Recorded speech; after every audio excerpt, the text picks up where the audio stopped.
Bonjour, je suis donc ravie de pouvoir prendre la parole ici au Centre de littérature de Jeunesse pour pouvoir présenter une œuvre assez extraordinaire, il faut bien le dire. Je voudrais quand même préciser que c'est la première fois que je réalise ce type d'exercice et que donc je pourrais avoir des maladresses au niveau du regard, au niveau de la parole. J'ai l'habitude de parler en public, mais pas à une caméra. Heureusement, je suis fort soutenue par l'équipe du centre et qui est prête à m'aider à la moindre difficulté. J'espère que tout se passera bien et que au moins vous aurez eu un peu de plaisir à écouter les différentes interventions de cette journée professionnelle.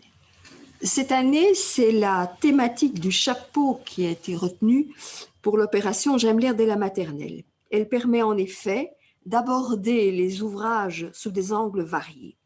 Il est dès lors logique que la journée professionnelle se soit focalisée sur cette notion plurielle. Dans ce cadre, j'ai choisi de vous parler d'un album déjà ancien, édité en 1961, mais qui, par sa portée universelle, garde toute sa pertinence. C'est un de ces livres qui font partie intégrante de notre patrimoine littéraire comme plastique. De nombreuses générations ont pu le découvrir en presque 60 ans. Son auteur vivait à l'époque à New York et le livre, pour vous situer, est sorti l'année de la naissance de Barack Obama. Les trois brigands interrogent la notion d'identité et cela n'a certainement pas d'âge. Certes, il existe de nombreux albums récents, dont la sélection réalisée par le Centre de littérature de jeunesse de Bruxelles vous a montré les différentes facettes. Mais il serait vraiment dommage que nos jeunes élèves de troisième maternelle, et bien entendu les plus âgés, ne le découvrent pas. Sa modernité littéraire comme graphique impressionne aussi bien les adultes que les enfants. Il a de plus joué un grand rôle dans l'histoire de l'album de jeunesse et de très nombreux artistes se sont réclamés de l'esthétique de Tom Ungerer. Donc chaque nouvelle lecture apporte son lot d'émotions et d'humour, permettant à tous les publics de se confronter au plaisir de la lecture. Mon désir est donc de vous faire découvrir ou redécouvrir la force subversive de ce créateur hors pair qui n'a pas fini de nous émerveiller. J'ai choisi dès lors d'aborder un certain nombre de points qui permettront, je l'espère, de mieux appréhender la richesse de cet album qui joue avec les questions d'identité, de pouvoir et de morale sociale, en acceptant allègrement de porter le chapeau. Donc ici, vous avez un plan de ma présentation, comme ça vous pouvez un petit peu vous situer à chaque fois que j'aborderai un de ces points. La vie de Tom Ungerer, du moins celle qui est liée à ses révoltes, la contextualisation de cet album-là, à cette époque-là, les différentes éditions et leur médiatisation. Le point essentiel, c'est la subversion, et puis on essaiera de tirer des conclusions.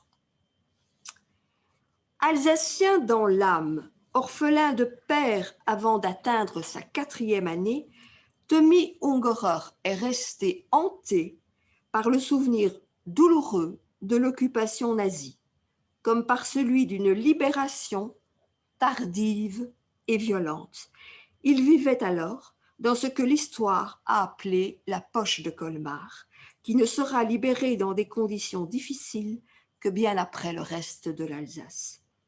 Il s'est ainsi construit de multiples identités, nées certes de ses exils, New York, Nouvelle-Écosse, Irlande, mais avant cela, de ses expériences culturelles antagonistes lorsqu'il était enfant. Entre sa mère, que vous voyez ici dans mon petit PowerPoint, farouche francophile, fier de ses origines bourgeoises protestantes, ses copains de rue aux accents alsaciens plébéiens et son institution scolaire aux bottes des vainqueurs, qu'ils soient nazis ou, plus tard, français, il a connu un cadre de vie versatile, très peu rassurant. Ungerer en a gardé des complexes, se sentant sans cesse ostracisé par une hiérarchie méprisante qui a longtemps traité tous les Alsaciens de salboches, parce que leur région avait été tout simplement annexée, comme le fut d'ailleurs le Grand-Duché de Luxembourg, et qu'ils étaient devenus, malgré eux, des Allemands. N'ayant jamais décroché la deuxième partie de son bac, il s'est construit lui-même en autodidacte, une culture hétérogène, enrichie par ses connaissances approfondies de 4 langues, le français, l'allemand, l'alsacien et l'anglais. Il y a gagné une forme d'universalité assumée entre la poésie d'un Goethe ou d'un Thomas Mann, l'humanisme combatif d'un Camus ou la fulgurance d'un Mallarmé, sans oublier l'humour parodique d'un Joyce ou d'un Alfred Jarry. Son attachement à la littérature fut en effet tout aussi profond que ses découvertes plastiques. Non content de parler français avec un accent allemand, allemand avec un accent français et anglais avec un accent juif new-yorkais, il aimait sans cesse désorienter son interlocuteur. Son mal-être lui permettra, paradoxalement, de lâcher les amarres et de rejoindre très jeune, en 1956, la ville de New York, patrie de Saul Steinberg. Il dira lui-même, l'Amérique, c'était devenu un rêve. Les États-Unis, à cette époque, c'est sans doute un rêve fou, mais c'est aussi un pays meurtri par le macartisme entre 1950 et 1954, avec sa chasse aux sorcières qui visait tous les marginaux. Qu'ils soient jugés communistes ou homosexuels, ils étaient considérés de facto comme anti-américains.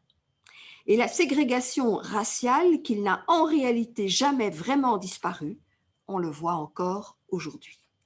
L'idéologie de l'American Way of Life et la croyance farouche au rêve américain débouchent sur des visions mercantilistes et racistes du monde. Souvenons-nous de la chanson America, du film musical West Side Story en 61, l'année de la sortie de l'album, qui met le doigt sur l'ambiguïté de ce mythe de vie meilleur aux États-Unis. You had all that here, why would you want to go back to Puerto Rico? Oh, even if you didn't have all that here, why would you want to go back to Puerto Rico? Ah, it's so good here. It's so good there. We had nothing. Ah, we still have nothing, only more expensive. Anita, Josefina, No, it's Beatriz plain del Anita Carmen, now. Margarita, No, you leave me etc., alone. At etc., least I let... Once an immigrant, always an immigrant. Hey, look, instead of a shampoo, she's been brainwashed. Stop it. She was given to Puerto Rico and now she's queer for Uncle Sam. Oh, no. That's not true. Puerto Rico, my heart's devotion, let it sink back in the ocean. Always the hurricanes blowing, always the population growing, and the money owing, and the sunlight streaming, and the natives steaming.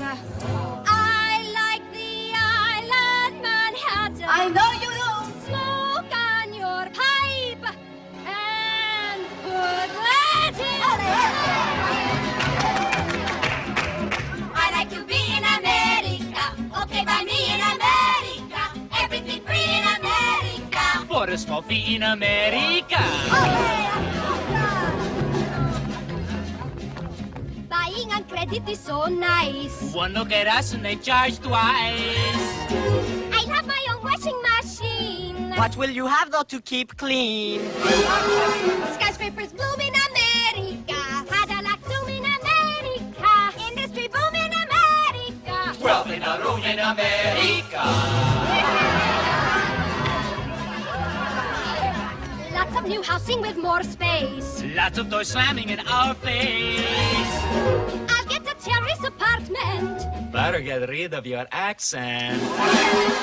Life can be bright in America. If you can fight in America, Life is alright in America. if you're all white in America.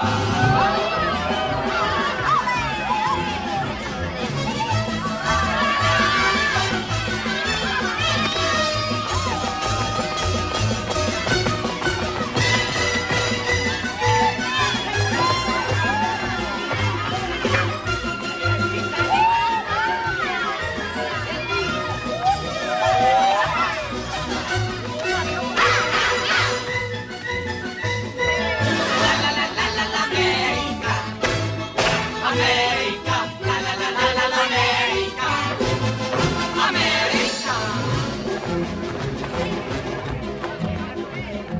Here you are free and you have pride. Long as you stay on your own side, Free to be anything you choose. free to wear tables and shine shoes. Everywhere crime in America. Organized crime in America. Terrible time in America. You forget I'm in America.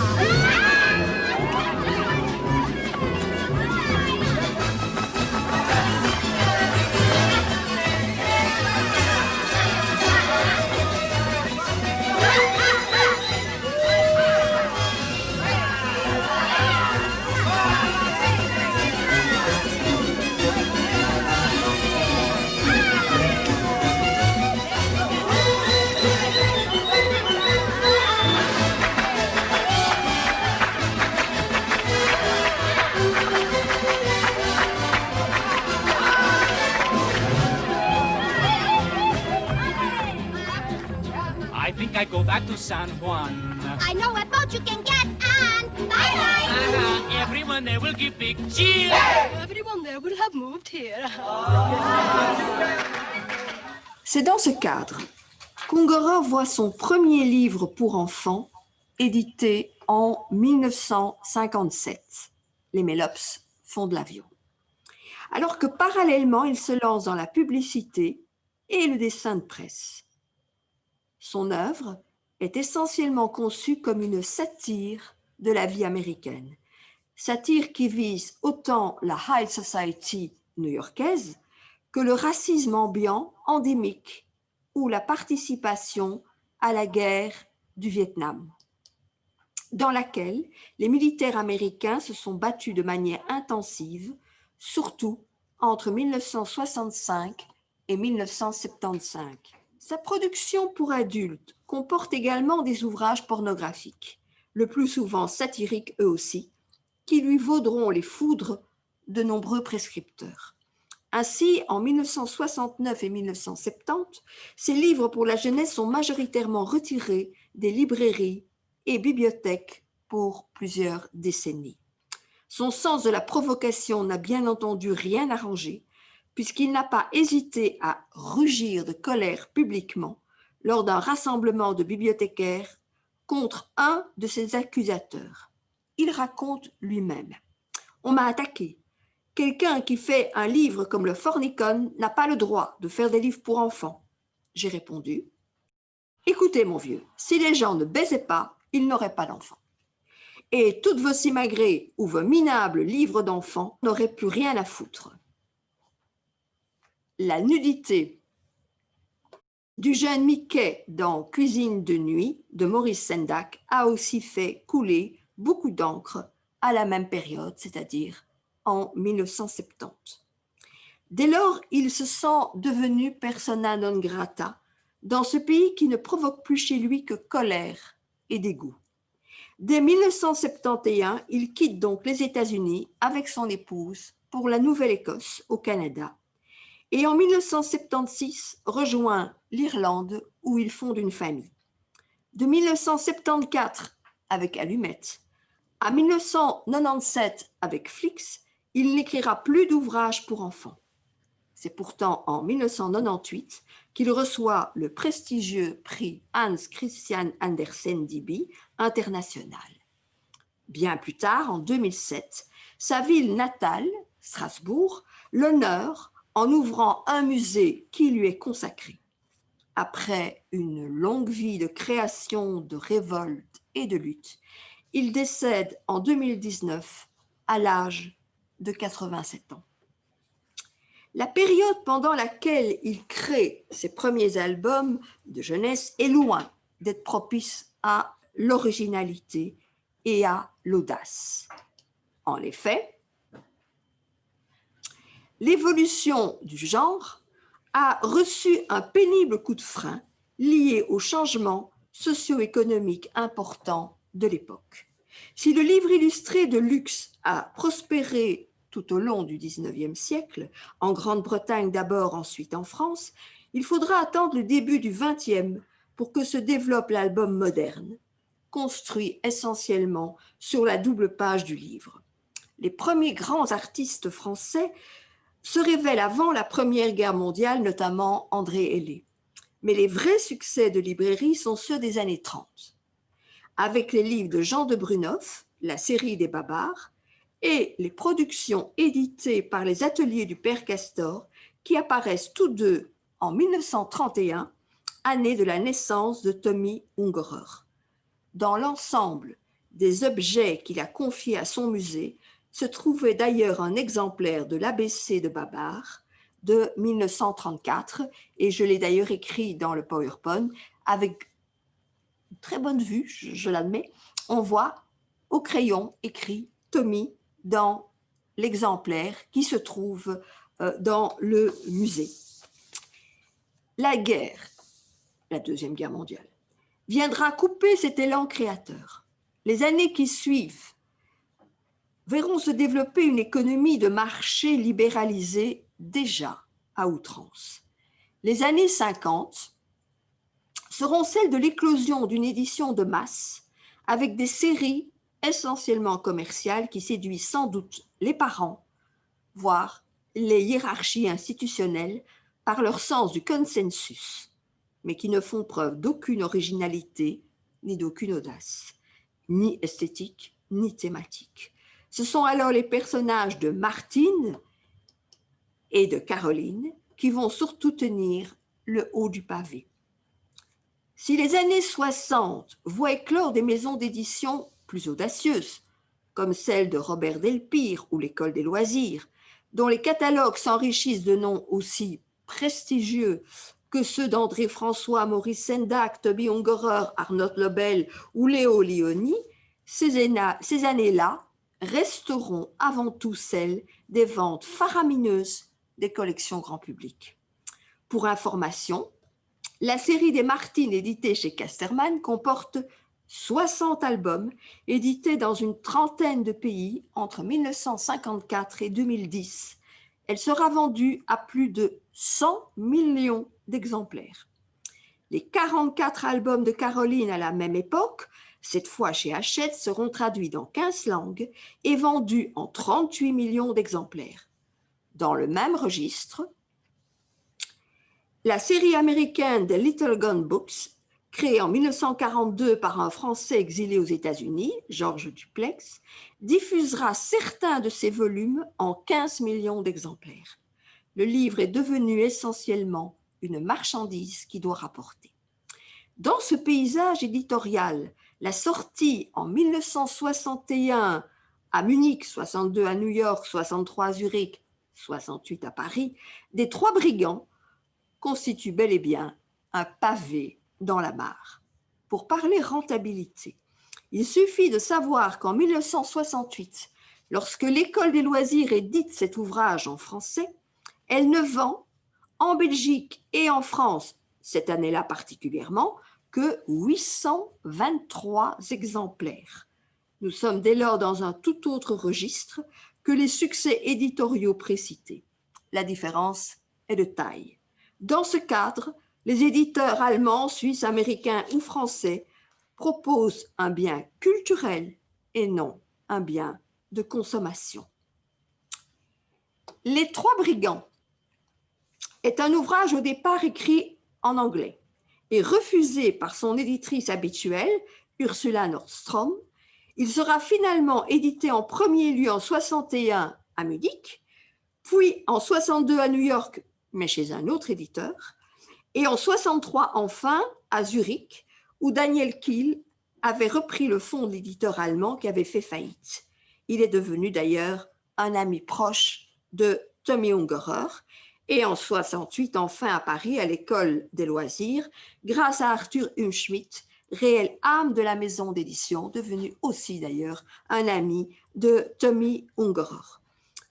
Depuis, de nombreuses traductions ont été réalisées dans le monde, dans plus ou moins une trentaine de langues, dont en 2008, une version trilingue, alsacien, français, allemand, dont il était particulièrement fier. C'est sans doute un des livres qui a connu le plus grand nombre de rééditions. En 2011, il y en avait déjà 40. Le succès de l'ouvrage, même si, vous l'avez constaté, ne fut pas immédiat, n'a cessé de croître et d'embellir.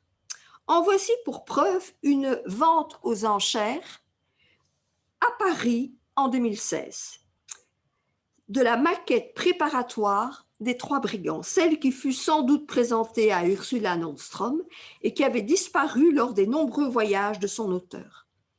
Elle fut finalement cédée au prix de 72 724 €, pour les très anciens, un peu moins de 3 millions de francs belges. Si l'album a connu différentes éditions dans des formats variés, il a aussi été adapté sous forme de dessin animé.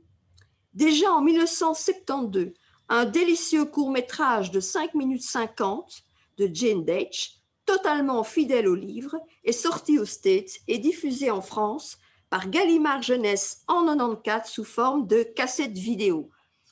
En 2007, cette fois, c'est un long-métrage allemand, 1h15, de Hayo Freitag, qui a connu le succès et a d'ailleurs reçu le prix du public au Festival international du film d'animation d'Annecy en 2008.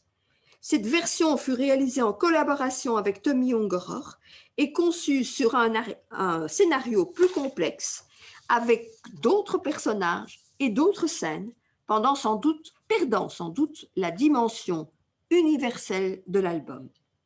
Il y eut aussi de nombreux spectacles de théâtre, dont deux versions vraiment très intéressantes, l'une avec des marionnettes de papier, créée par Sophia Johnson en avril 2015, et l'autre sous forme de théâtre d'objets musical de Wilfried Bosch en novembre 2016.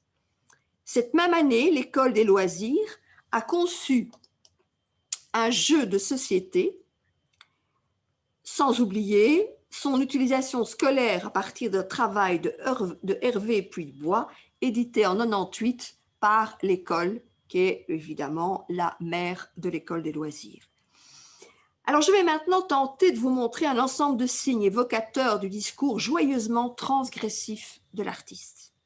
Pour ce faire, j'ai analysé le plus de détails possible et relevé un certain nombre de traits spécifiques qui peuvent être perçus ou non par différents lecteurs. Chacun aura pourtant son regard sur le livre et aura le droit de s'approprier les indices qu'il aura reconnus. Il n'est bien entendu pas question d'imposer quoi que ce soit, mais d'offrir plutôt des pistes à développer ou à écarter selon le public que l'on a devant soi. Alors, Maurice Sendak dit de Ungerer en 2012 dans un film conçu sur la carrière de Tommy Ungerer qu'il n'était pas respectable du tout parce qu'il a brisé tous les codes, précisant que lui-même était moins fou que Tommy, mais aussi moins talentueux. En effet, ce qui caractérise la force de son travail, c'est une sorte de puissance qu'il appelle lui-même coup de poing et qui donne à toutes ses œuvres non un relent de perversité, comme certains ont pu le dire, précisément d'ailleurs le directeur de son école, mais bien un parfum de subversion. Il n'est en effet en rien question de choquer pour le plaisir, mais de secouer l'ordre établi pour rendre les enfants plus forts, mieux armés et capables d'esprit critique, grâce à la profondeur de son humour. Je voudrais montrer ici à quel point cette dimension séditieuse s'installe aussi bien dans ses dessins que dans ses textes. Les thématiques abordées sont sans doute le plus souvent provocantes, mais finalement pas plus inquiétantes que celles que l'on retrouve dans l'univers traditionnel des contes. Comme ces nombreux ouvrages ont été édités simultanément ou non dans 3 langues différentes qu'il maîtrisait lui-même parfaitement, souvent d'abord en allemand puis en anglais et en français, il existe des discordances dans le texte entre ces différentes versions, selon le lieu d'édition et la culture qui s'y est développée. Si dans le cas des 3 brigands, la première édition réalisée à Munich comprend une morale subversive, elle sera occultée dans la version américaine et malheureusement ne réapparaîtra plus ensuite lors des autres traductions. Cette première conclusion donnait la part belle à la capacité de chacun d'entre nous d'évoluer et n'enfermait pas le héros dans une vision stéréotypée et aliénante. Cette morale était celle-ci. Quelle que soit, traduction de l'allemand bien sûr, quelle que soit la couleur de l'argent, il n'est jamais trop tard pour en faire bon usage. Cet aphorisme sera désormais remplacé par un dénouement nettement plus consensuel et donc fade. À la fin, ils bâtirent une muraille tout autour de la ville avec 3 tours imposantes, une pour chaque brigand, pour les remercier. Ce sera peut-être alors l'image qui se chargera d'une certaine dose de subversion, comme pour compenser cette concession à la morale puritaine. Derrière ces 3 silhouettes de tours, que je vous demande de regarder un instant en toute objectivité, il est en effet possible d'imaginer des symboles d'un tout autre type. Je vous laisse deviner. Cette lecture grivoise est possible parce qu'on connaît par ailleurs les habitudes facétieuses de l'artiste qui aime parsemer ses livres d'enfants de références un tantinet croustillantes. Il suffit de penser, c'est l'autre image, aux retrouvailles d'Oscar et de David dans Otto, autobiographie d'un ours en peluche, où 2 dessins de nus lascifs trônent sur le mur de la chambre, où se trouvent les 2 enfants devenus vieillards. Cette image ne pouvait bien entendu pas être acceptée aux États-Unis. Et l'image de la version américaine est bel et bien censurée. De même, Ungerer aime au détour d'une image laisser traîner de nombreuses références à l'alcool, dont il était, nous le savons tous, très friand, comme quelques clins d'œil qui hantent joyeusement les tables d'un nombre important de ses productions pour enfants. Et vous voyez d'ailleurs sur la table devant le divan, le fauteuil, pardon, d'un des 2 vieux qui a retrouvé son ami d'enfance.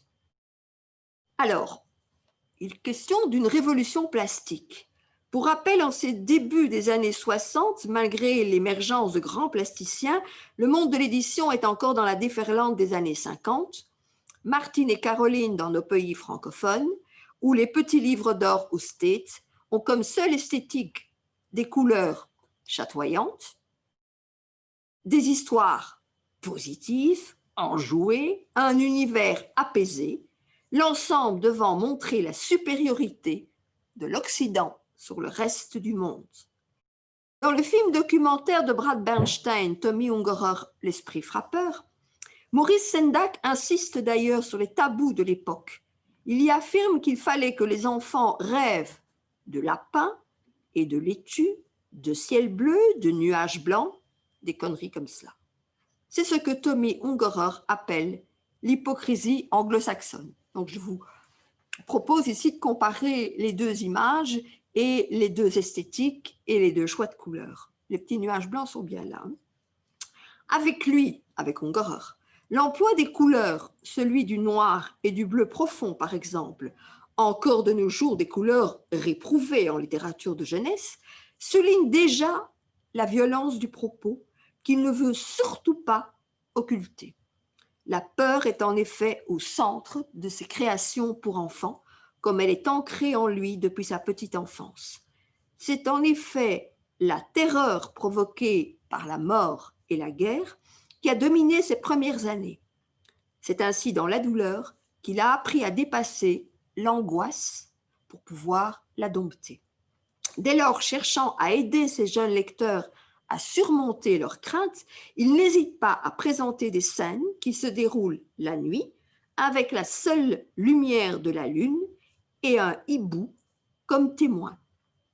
Il n'hésite pas non plus à montrer des brigands armés qui attaquent les voyageurs pour les détrousser et qui finissent par enlever une frêle petite fille blonde aux allures d'enfant sage.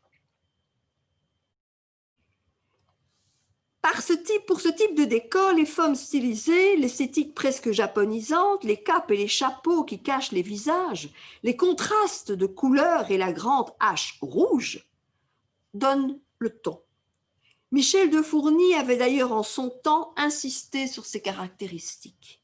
Du noir, beaucoup de noir, du bleu nuit, beaucoup de bleu, du rouge, une touche verte très discrète. Nous y reviendrons. Par-delà ces choix de teintes, il est aussi intéressant de s'attarder à la mise en page de son album. En effet, les silhouettes des brigands sont parfois étrangement présentées, comme vous le voyez ici, penchés presque douloureusement en avant et marchant, à remarquer quand même, dans le sens inverse de la lecture. Les trois cruels assaillants semblent perdus dans la nuit, fatigués et revenant sur leurs pas, comme s'ils ne savaient plus quelle direction prendre. Non content donc de cet emploi audacieux des couleurs, il s'attarde aussi à d'étranges mélanges des genres. Derrière la noirceur du début du récit, les couleurs se déclinent aussi dans d'autres registres.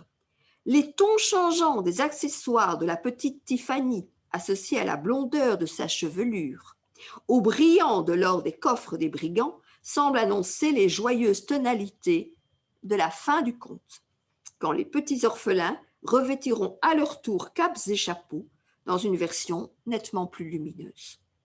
Le public adulte de l'époque, surtout new-yorkais, est sans doute aussi sensible au choix du prénom de la fillette. Tiffany est en effet le nom d'une célèbre joaillerie de Manhattan qui s'est notamment fait connaître par un film à succès américain de 1961, toujours la même année, Diamant sur canapé, dont le titre anglais Breakfast at Tiffany's est plus explicite, tiré d'un court roman de Truman Capote.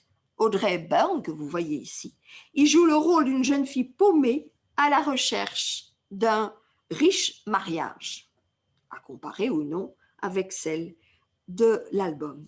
Les trois brigands semblent ainsi un ouvrage construit sur une dualité aussi bien narrative qu'esthétique. Pourtant, l'ensemble garde sa cohérence et son unité, grâce à une construction des doubles pages qui fait sens.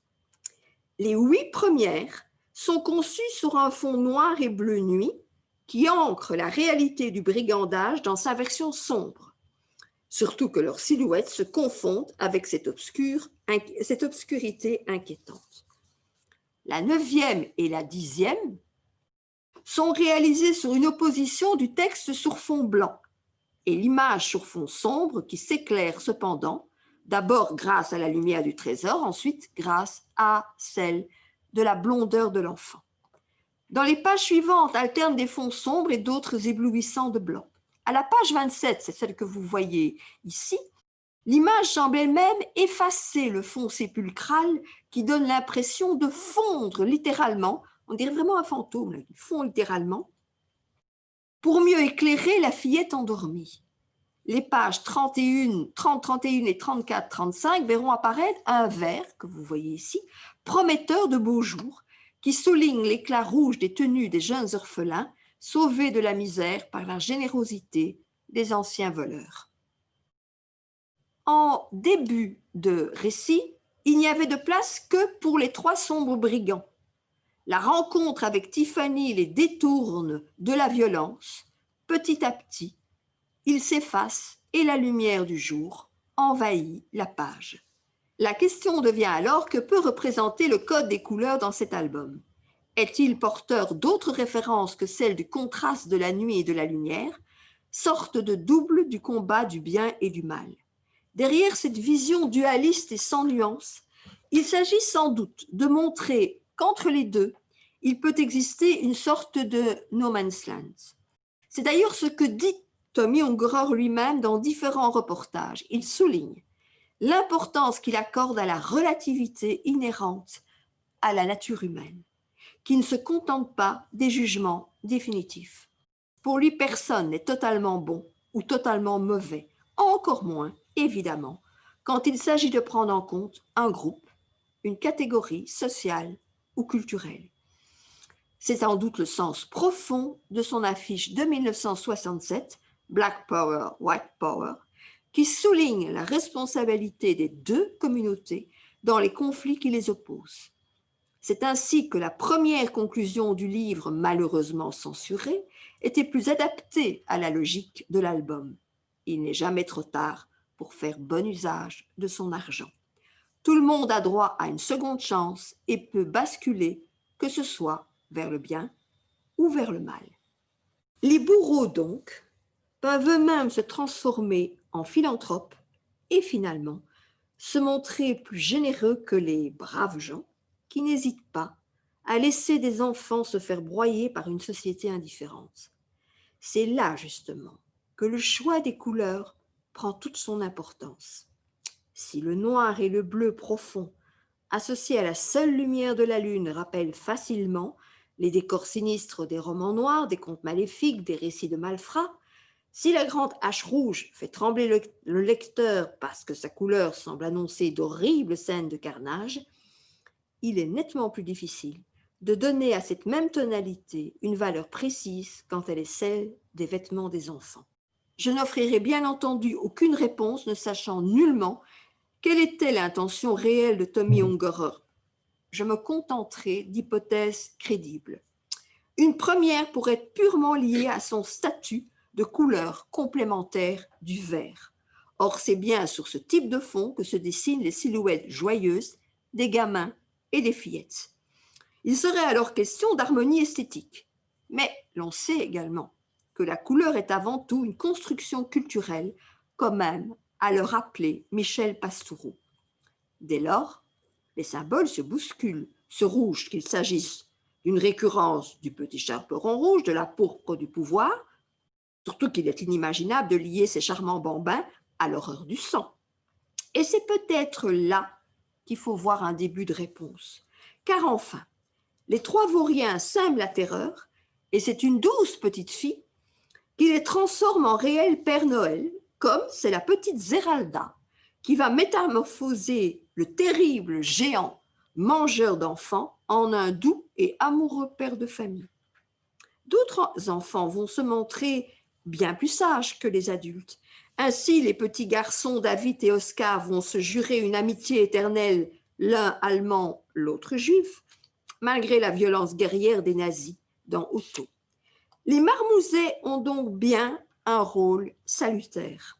Ils dépassent les haines et les peurs et possèdent peut-être le pouvoir de sauver le monde. La couleur rouge pourrait dès lors représenter leur pouvoir et la force régénératrice de leur jeunesse. Une belle image en tout cas, qui montre que derrière la subversion d'Ungerer, il y a aussi un espoir fou en l'avenir. À côté de cette approche très graphique de la narration, le dessin se fait aussi le reflet de certaines réalités souvent occultées dans le monde de l'album de jeunesse. C'est le cas, par exemple, de personnages considérés le plus souvent comme peu recommandables, comme ce buveur invétéré qui se verra censuré dans la version américaine. Au départ, cet étrange spectateur qui voit passer devant lui le cortège des enfants abandonnés a auprès de lui non seulement un tonneau de vin, mais aussi un verre vide. Son visage rougi, ses yeux vagues, sa tenue débraillée, ne laissent aucun doute sur sa fidélité au dieu de la vigne. Cette image irrecevable pour le public américain a été remplacée par celle d'un homme plus fréquentable. La référence au breuvage alcoolisé étant cette fois limitée au tonneau, suprême hypocrisie d'un public qui s'offense pour un rien, mais qui se suffit des apparences. Les différentes rééditions reprendront l'image prude, mais pas toujours. D'autres personnages étranges hantent les albums de l'artiste. C'est le cas de Benito Badoglio dans Le Chapeau volant, dont la double référence implicite certes à Mussolini peut déjà inquiéter. Alors, il faut tout de même savoir que Benito, c'est le prénom de Mussolini, et que Badoglio, c'était le nom d'un de ses grands généraux qui a combattu pour lui pendant un peu avant la Deuxième Guerre mondiale. Non content de cet héritage sulfureux, il se présente d'abord, et c'est une vision assez claire, comme un clochard, avant d'enfiler le chapeau qui va le transformer, qu'on voit sur sa tête d'ailleurs dès le début. Devenu un héros, il sirote, c'est l'image à côté, son café du matin, en n'hésitant pas à corser le breuvage d'un verre d'alcool.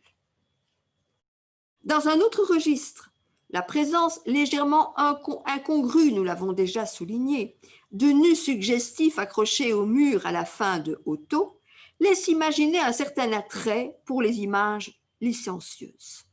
Il y a encore la bouteille de schnapps à la table du petit déjeuner dans la famille féline de Pas de baiser pour maman, qui complète celle déjà très critiquée de l'enfant sur la lunette des water closets, alors qu'il ne s'agit en rien d'un ouvrage sur l'apprentissage de la propreté. Alors, pour comparaison, je vous ai mis une version didactique sortie en 2011 chez Michat, pour justement cette version didactique, positive, amusante, et où la cuvette du WC semble sourire, du même sourire béat que le gamin, alors que ce n'est pas du tout le cas du petit chat chez Ungerer. Dans ce cadre, le ton est très différent et les dessins infantilisent particulièrement le jeune lecteur. Le chaton Joe, lui, n'a aucun côté mignon. Il est plutôt un vaurien qui tente d'échapper à l'amour étouffant de sa mère et, comme le dit Tommy Ungerer, c'est sans doute son livre pour enfants le plus autobiographique. Dans Les Trois Brigands, la présentation des armes au début du récit est aussi l'occasion de quelques références malicieuses. En dehors même de cet équipement ancien composé d'outils étranges, comme le soufflet qui lance du poivre, il y a surtout la grande hache rouge. Alors, quand on regarde cette hache rouge qui s'impose d'autant plus que c'est la seule qui apparaît sur la couverture, je crois que derrière moi, vous voyez les couvertures, bien entendu, cette arme sanglante doit déjà inquiéter le lecteur qui imagine toutes les horreurs possibles provoquées par un tel matériel. Mais derrière cet instrument à la lame tranchante, même si le texte ne le précise pas, le lecteur peut voir qu'il s'agit en fait d'une double hache, très proche de celle qui représentait dans les années 40 le gouvernement de Vichy du maréchal Pétain. En effet, Pétain, de sinistre mémoire, avait créé un ordre national de la Francisque dès 1941, dont l'emblème était une double hache censée symboliser celle des Francs, fondateurs de l'Empire de Clovis, ancêtre glorieux de la France. Et je vous ai mis ici une affiche de propagande qui se trouve au musée de la Résistance nationale contre la force, la puissance destructrice de Pétain. Alors, de Mussolini à Pétain, les dictateurs se bousculent, sans oublier Staline. Puisqu'une double page du Chapeau volant fait ouvertement référence à une scène devenue mythique, et je vous mets la double page, voilà, d'un film de propagande de Sergei Eisenstein sorti en 1925, Le cuirassé Potemkin, au tout début de la montée du stalinisme, un an après la mort de Lénine. Les apparences peuvent donc être trompeuses et les livres d'enfants cacher des trésors qui n'ont plus rien à voir avec les coffres remplis d'or d'une bande de voleurs de grand chemin. Si maintenant on s'intéresse à la sédition textuelle, si l'illustration prend certaines libertés avec les normes éditoriales, le texte n'est pas en reste. À niveau, bien entendu, l'artiste ne fait pas comme tout le monde. Tout d'abord, il ose utiliser un vocabulaire précis et complexe, même s'il s'adresse à de très jeunes enfants. Ensuite, il a l'audace d'exprimer avec les mots des émotions qui ne devraient pas être celles d'une victime d'un horrible rapt.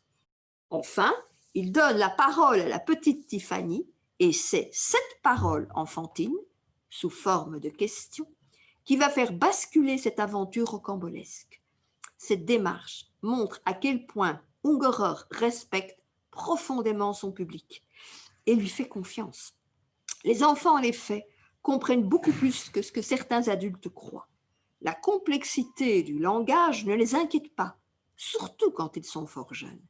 Au contraire, elle les amuse et leur donne l'occasion ainsi d'interroger le monde, surtout que l'artiste distille habilement de nombreux traits d'humour dans l'image comme dans le texte. Dans l'ensemble de ses œuvres, Ungerer utilise un vocabulaire précis et n'hésite pas à jalonner ses textes de références lexicales, anciennes ou techniques. Ici, non content d'utiliser le terme « tromblon » pour désigner le fusil, qui est une arme qui est surtout utilisée au XVIIIe siècle, la deuxième arme est un soufflet qui lançait du poivre. Bon, certes, l'image est explicite, mais l'enfant lecteur, encore plus aujourd'hui évidemment, n'a sans doute que peu l'occasion de voir ces outils du passé. Heureusement, l'expression consacrée « il était une fois » permet toutes les audaces temporelles, sans oublier que dans le monde du conte, tout devient possible.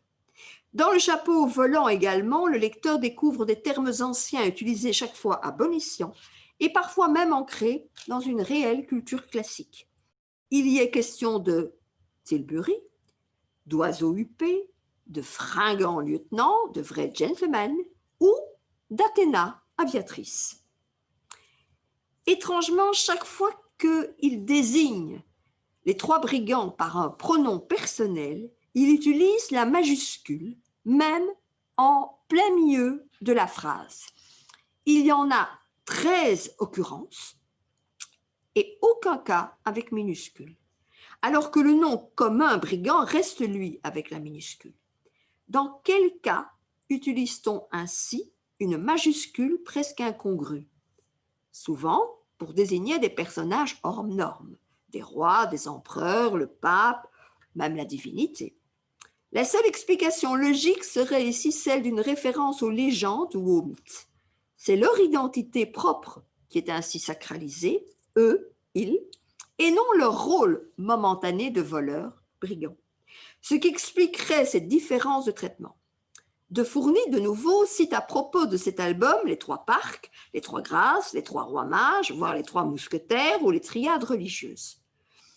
Peut-on vraiment aller jusque-là ou faut-il y voir plutôt un clin d'œil ironique du mécréant Tommy Ungerer? En tout cas, ce choix typographique donne au pronom personnel une force visuelle répétitive qui peut aider les enfants qui découvrent les prémices de la lecture à reconnaître cette présence dans le texte. Ils se font presque images et semblent chapeauter l'intrigue à la manière de leur couvre-chef identitaire. Le texte en début d'ouvrage accumule les phrases qui décrivent la peur panique qu'éprouvent les adultes lors des attaques qu'ils subissent. Les hommes les plus courageux prenaient eux-mêmes la fuite. Or, lorsqu'une pauvre petite fille subit à son tour cette violence, loin d'être terrassée par l'angoisse, elle fut bien contente quand tout à coup les trois brigands se dressèrent devant elle. À l'instant, la scène paraît incohérente. La logique narrative se prendrait donc les pieds dans ce renversement des rôles. Il n'en est rien. Les identités ici sont floues et les apparences trompeuses. Les méchants ne sont pas ceux que l'on croit et l'image d'une vieille tante grognon chez laquelle elle doit se rendre apparaît comme beaucoup plus inquiétante aux yeux de la jeune orpheline que celle de Sanglant coupe-jarret. C'est le contraste entre l'ambiance sombre du début du récit et le comique de la suite qui réveille l'intérêt du lecteur débutant. Une autre caractéristique du travail sur la phrase se situe à un moment très important dans le déroulement du récit. L'ensemble de la narration est pris en charge presque dans sa totalité par un narrateur externe, à la manière de l'écriture des contes. Il n'y a qu'une seule occurrence d'une prise de parole directe. Même pas un dialogue, puisqu'il s'agit d'une question unique dont la réponse se situe non au niveau des mots, mais à celui des actions. En effet, la jeune enfant coupe le récit en posant une question qui montre sans doute le côté ingénu de Tiffany, mais surtout transforme immédiatement le statut des trois voleurs. La parole ainsi libère les acteurs et leur donne une véritable personnalité. Jusque-là, leur attitude était mécanique, répétitive. La question « mais qu'est-ce que vous faites de ça ?» change la donne. Les brigands restent silencieux, tout étonnés, jamais ne s'étaient demandé ce qu'ils pourraient faire de toutes ces richesses. Tiffany, donc, apprend à ses kidnappeurs à se poser des questions, à se demander pourquoi. C'est alors que ceux qui agissaient comme des robots vont découvrir l'importance du questionnement et apprennent ainsi à donner du sens à leur vie. Grâce à la force du verbe de l'enfant, ils vont échapper à leurs conditions de brigands et devenir des hommes libres, responsables de leurs choix. Belle leçon existentialiste. Tommy Ungerer disait d'ailleurs lui-même, le 23 septembre 2009, à Florian Ruby, « Je dis toujours que je suis un existentialiste et je m'identifie à certains personnages, en particulier dans la littérature. C'est l'étranger de Camus. Non, pas l'étranger. Oui, peut-être si, mais surtout le docteur Rieux de La Peste. Même quand on ne peut rien changer, on peut toujours faire quelque chose. Et ça, il faut le faire. Il est bien entendu impossible de parler à la place de Tommy Ungerer et d'affirmer que dans cet album, il défend cette approche philosophique. Cependant, il a montré tout au long de sa vie l'intérêt qu'il portait à la littérature et à la philosophie. Pour rappel, son livre de 2018 à l'école des loisirs, Ni oui ni non, réponse à 100 questions philosophiques d'enfants. Il n'a pas attendu les mouvances de la philosophie pour les enfants, il l'a tout simplement pratiquée dès les années 60. Alors maintenant, la transgression thématique, on a déjà montré à travers les illustrations et le texte que Tommy Ungerer transgressait un certain nombre de règles, plus ou moins implicites, du monde éditorial, surtout anglo-saxon. Nous ne devons cependant pas nous voiler la face. Dans nos pays également, des censeurs se sont levés pour contraindre parfois les artistes, parfois les bibliothécaires ou les enseignants au rejet de certains livres. Ils se justifient à chaque fois en affirmant protéger les enfants contre les dangers insidieux de la littérature et de l'art. La Bibliothèque nationale de France a d'ailleurs conçu une exposition à ce sujet au dernier quadrimestre 2019. Ne les laissez pas lire. Il y a eu un catalogue qui a été édité, je vous le conseille d'ailleurs. Chez Tommy Ungerer, le moins que l'on puisse dire, c'est qu'il ne laisse aucune place à la mièvrerie.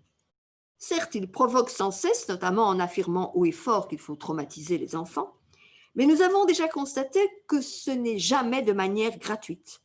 Chaque dessin, chaque mot est pensé et réfléchi, il ne laisse rien au hasard. Ces héros sont souvent des garnements, souvenez-vous de « Pas de baiser pour maman », des exclus, des bâtards, allumettes, flics, des déclassés, Benito Badoglio, les trois brigands, des animaux mal aimés, Orlando le vautour, Émile la pieuvre, Rufus la chauve-souris, Crictor le boa. C'est très rarement des héros d'albums de jeunesse. Alors, on peut se poser la question de la raison de l'accoutrement de nos trois brigands. Leur grand chapeau noir, leur grande cape et même leur silhouette sombre peuvent se justifier de différentes manières. Certes, ce déguisement sert à les cacher pour éviter d'être reconnus, arrêtés, enfermés. Leur apparence les rapproche aussi du monde du conte, très souvent plongé dans un Moyen-Âge de convention, proche des diableries de la sorcellerie. Il y eut tout au long du développement de la littérature, plus ou moins policière, de nombreux hors-la-loi, devenus d'ailleurs très célèbres. Certains se souviendront peut-être d'un Vidocq, d'un Mandrin ou d'un Cartouche. Leurs méfaits se déroulaient aussi dans l'ombre, et le bandit de grand chemin est presque devenu un type littéraire, illustré le plus souvent dans les collections populaires ou bien entendu au cinéma. Et ici, c'est un film de 1962, donc c'est plus ou moins contemporain, avec Jean-Paul Belmondo dans le rôle de Cartouche. Il y a aussi une bande dessinée de Willem Busch, La courageuse fille du meunier, qui date déjà de 1872, mais on sait qu'Ungerer appréciait l'œuvre. Et dans cette histoire-là, il s'agit de 3 larrons déboutés par l'intelligence et la ruse de la jeune fille, comme ici la petite Tiffany. Quelques feuilles populaires proches de celles d'Épinal de l'autre côté du Rhin montrent aussi, comme vous le voyez ici, des silhouettes qui peuvent rappeler celles de nos 3 brigands. Il n'en reste pas moins que ces travestissements sont nombreux dans son œuvre et qu'ils font l'écho d'une souffrance réelle de créateur. Sa fille, Aria Ungerer, rappelle d'ailleurs dans le documentaire de Brad Bernstein à quel point il fut toute sa vie en quête d'identité, ressentant le besoin d'appartenir à quelque chose. Alsacien, français, boche, new-yorkais, canadien, irlandais, sans doute un mélange de ces différentes étiquettes qui l'enferment dans un moule dont il ne voulait pas, dont il ne voulait plus. Il affirmait lui-même « On est tous composés de nombreux personnages. Chacun a beau se cacher, jouer aux fantômes, disparaître, se dissimuler derrière des protections de pacotille, il ne pourra pas sans cesse échapper à son propre miroir. » Le chapeau, comme d'ailleurs le reste de la tenue, tente bien de déjouer la vigilance des censeurs. Porter le vêtement d'autrui, c'est devenir différent. C'est presque entrer dans la peau d'un autre. Pour cela, l'uniforme, qu'il soit celui du scout, du militaire, voire du cambrioleur, permet d'oublier son identité pour endosser celle d'un groupe. Dans l'enseignement, nous sommes très sensibilisés aux différents problèmes posés par les couvre-chefs, qui cachent une chevelure ou montrent une appartenance culturelle ou religieuse. Réfléchissons aujourd'hui à ce que nous vivons en pleine crise sanitaire quand nous portons notre masque protecteur. Sans nier aucunement l'impact douloureux de la question de l'identité dans nos sociétés multiculturelles, il peut aussi s'agir, surtout dans le cas d'Ungerer, d'un jeu. Sa propre image se glisse subrepticement d'ailleurs au détour des pages de ses livres. Il prend la place du géant de Zeralda, il ressemble à Oscar enfant, il se glisse dans le téléviseur parmi les nombreux objets qui déferlent sur la jeune allumette et la série ne s'arrête pas là. Il se déguise donc sans cesse pour exister ou pour se cacher. Dans l'Alsace annexée par les nazis, il a dû apprendre très jeune qu'il fallait surtout dissimuler ses origines et que parler le français chez soi, en famille, pouvait mener à la déportation. Il a d'ailleurs dû se rendre avec sa mère à la Gestapo, dénoncé par une voisine, certainement une brave femme, pour avoir osé utiliser la langue de Voltaire. Nous connaissons tous sans doute l'expression « porter le chapeau », qui signifie aujourd'hui endosser la responsabilité, mais qui anciennement voulait surtout dire avoir mauvaise réputation. Le chapeau fait donc l'homme, du moins socialement. Dans le chapeau volant, le haut de forme désigne d'ailleurs le héros, le sauveur. Cet accessoire mondain semble pris d'une volonté personnelle, changeant de tête quand cela l'amuse. Lors de ses multiples péripéties, il aide ainsi à capturer 3 brigands qui n'ont plus vraiment fière allure. Et si vous les regardez, seul l'un des 3 porte le couvre-chef de nos brigands. Le premier des 3, à genoux et menotté, ne porte plus qu'un bonnet insignifiant et le dernier se retrouve carrément nu-tête. Les enfants le pressentent dans leur jeu. Les comédiens le vivent au quotidien sur scène ou derrière la caméra. Mettre ou enlever un chapeau permet de changer de rôle, d'époque, voire de statut. Qui se souvient encore des règles de politesse, aujourd'hui désuètes, qui demandaient aux hommes de soulever leur chapeau pour saluer et montrer leur respect, surtout envers une femme. Très longtemps aussi, la gente féminine ne pouvait sortir dépourvue de cet accessoire sans risquer d'être déconsidérée socialement. On appelait ça des femmes en cheveux et ça désignait généralement soit les ouvrières, soit les prostituées. Si aujourd'hui porter un chapeau n'est plus vraiment la règle, et cela depuis les années 60, il n'en reste pas moins vrai que le monde du spectacle, d'une part, certaines professions statutaires d'autre part, gardent l'habitude de l'exhiber fièrement, comme au préalable les médecins de Molière. Le magicien fait sortir des lapins de son haut de forme, le clown comme Monsieur Loyal du cirque ne peuvent entrer en scène sans cet attribut, les militaires et policiers se retrouvent presque jamais nu-tête, ni les juges d'ailleurs, sans parler des cérémonies académiques ou religieuses. Il s'agit bien donc d'un symbole culturel qui permet de jouer avec les institutions. Même Harry Potter connaît cet étrange rituel. Travailler avec les enfants sur la thématique du chapeau permet d'envisager de nombreuses activités et de développer des compétences multiples. Quand on choisit qui plus est d'aborder avec eux des livres aussi riches que ceux de Tommy Ungerer, on est assuré de transmettre aux jeunes lecteurs de nombreux savoirs, savoir-faire et savoir-être. La lecture des images, l'écoute des mots, la prolifération des références, les discussions possibles entre enfants et enseignants offrent ainsi, en classe, l'occasion d'aider les jeunes élèves à se poser de nombreuses questions. Il est même pensable, grâce au sens de l'humour de l'auteur, d'aider le jeune apprenant à se décentrer. En effet, loin des conventions et des puérilités, les délires visuels et textuels d'Ungerer laissent à l'imagination toute sa place créative. Selon Werner Spies, d'ailleurs, directeur du Musée national d'art moderne à Paris de 1997 à 2000, le surréalisme, avec sa contestation de tout ce qui est logique, fait partie des rares certitudes acceptées par le sceptique qu'est Ungerer. Comme le voulait ce plasticien alsacien, il faut absolument offrir à nos jeunes, et surtout le plus tôt possible, des œuvres complexes qui interrogent vraiment l'intelligence du lecteur-spectateur. C'est la seule manière de lui fournir la possibilité d'entrer dans le monde fascinant de la littérature. Russell Banks le rappelait récemment dans les colonnes du soir, la littérature n'est pas un média de masse, c'est un média intime d'échanges privés entre vies intérieures de l'auteur au lecteur. C'est dans cette intimité que l'enfant peut construire son identité sans qu'elle ne devienne meurtrière. Nous pouvons lui faire confiance si et seulement si il peut compter sur nous pour lui ouvrir les portes d'une culture accessible à tous, seul capable de le protéger des dérives populistes, nationalistes ou complotistes.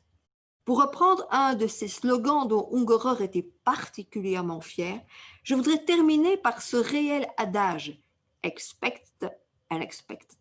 Attendez-vous à l'inattendu. Merci beaucoup et j'espère à bientôt.